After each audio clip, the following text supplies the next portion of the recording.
Hey everybody, this is Joe with Speedway Motors, and if you're looking for a brake solution for your traditional hot rod that has the right look but has some modern upgrades, this new product from Speedway Motors might be just the thing for you. What this is our 37 to 48 Ford self-energized hydraulic brake kit. And what this does is it takes the proper looking early Ford juice brake backing plate, so like a 39 through 48 Ford backing plate with the indentation in the right place and all of that, and upgrades the design with a self-energized braking system inside.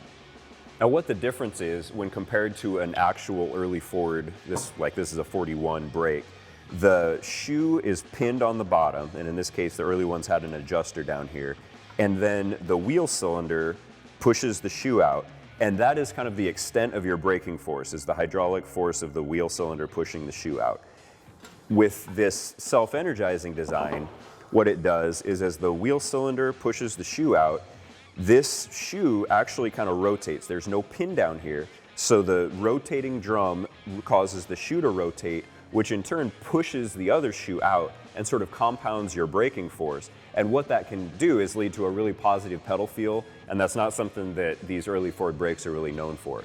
Now, additionally, these have a 7/16 20 inlet on the 15/16 wheel cylinder. It's a 2-inch shoe, it's a 12-inch brake, so they're designed to work with an early Bendix style drum or our finned Buick brake drums.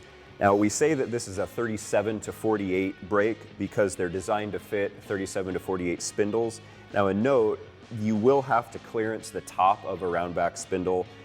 You can either do that with a grinder on your own spindle or use our spindles that have that flat already machined on them. These will also fit a Model A or B spindle with our adapter rings. Now, this is just a great way to upgrade your traditional hot rod and have the right look but have some modern braking. If you have any questions at all about these, feel free to give us a call or check out the toolbox at speedwaymotors.com for more information. Thanks for watching.